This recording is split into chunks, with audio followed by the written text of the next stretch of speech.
Hey, welcome to another wonderful edition of Build Your Own Stand-Up Paddleboard Paddle. I'll be your host, James. That's me. All right. Hey, check this out. We're mixing up some resin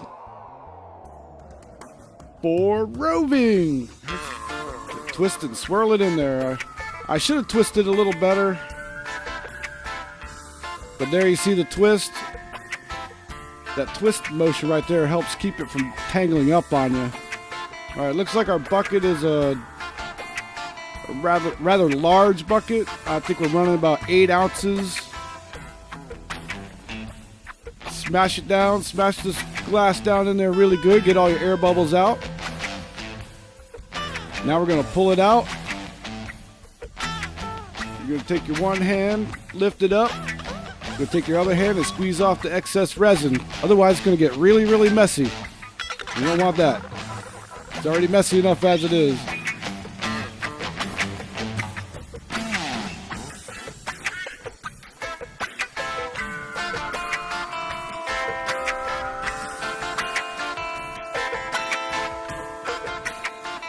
Alright, now we're dropping it on. And it's just like welding, except you don't need electricity.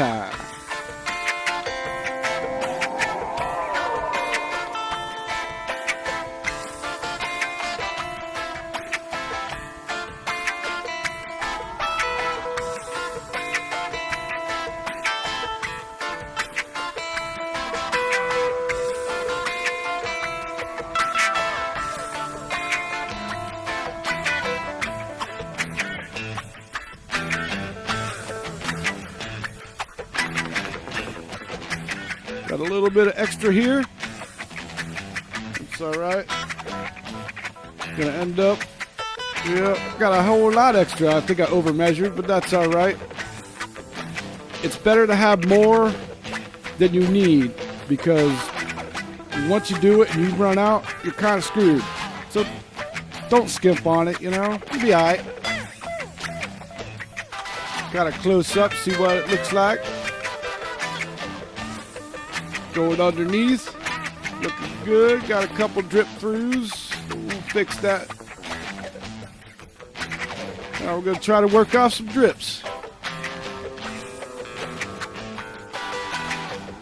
I got a little air bubble here. We're going to try to pop that. Might have to use a little pin later on, but I'll get there. Well, the real trick right now is to scrape off the drips. Now I'm going to come upwind here a little bit. And there you go. It's applied. And I did it on both of them, because I got 2 paddles going on at the same time. You don't have to, but I was working on 2 at the same time. So as you can see, same thing, set different paddle.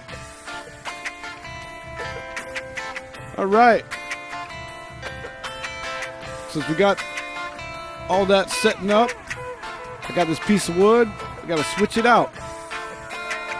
Got to get the smuts off, you know. So we're going to use this blue tape. It's good old-fashioned painter's tape. As a matter of fact, I'm going to slap this tape on it because the fiberglass resin does not like to stick to it. And the wax paper, it doesn't like to stick to that either. So we like to double up. And the reason we put the tape on is that it makes a nice clean surface. Because you don't want no crud sticking to your paddle, you know, or your resin, or when you're laminating, unless you want to. But just remember, whatever sticks to it, it's going to be permanently in there, like a bug, bristles from the brush, you know, stuff like that. But yeah, we're just dropping down some tape. Gonna make it clean, make it nice, like a surgical operating table. You know how it is, something like that. All right, we're going around with our Dremel tool, and we are going to cut off all the crusty crust. First, we're using our cut wheel to cut off the softer cloth.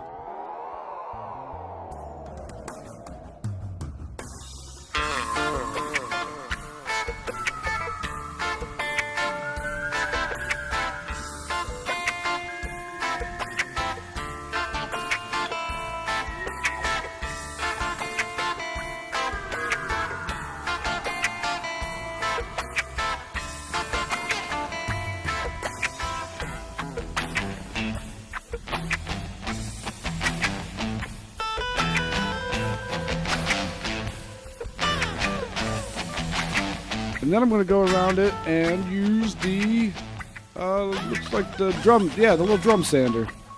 Sorry, I got this, like, microphone's like half in my face right now. It's kind of hard to see. Yep, there you go. And just grind away. Kind of take it off. There was some drips. I had some issues with that, but that's okay. The drum sander is definitely the best one to use for smoothing and getting your drips out. Definitely.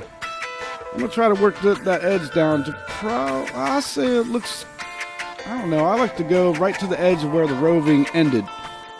And you'll see that little bead, you know. You'll see the blade come down where the wood stops, and you'll see that little extra bead. It's like 1/8 of an inch, you know.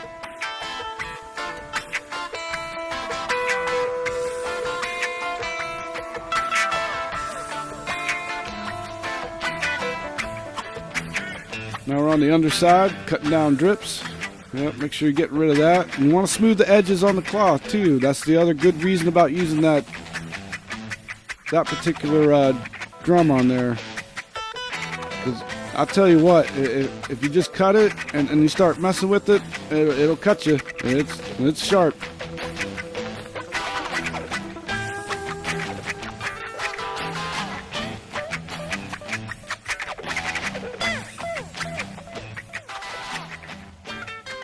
Oh, looks like that's it. Show's over. All right, I'll see y'all next time. Later, y'all.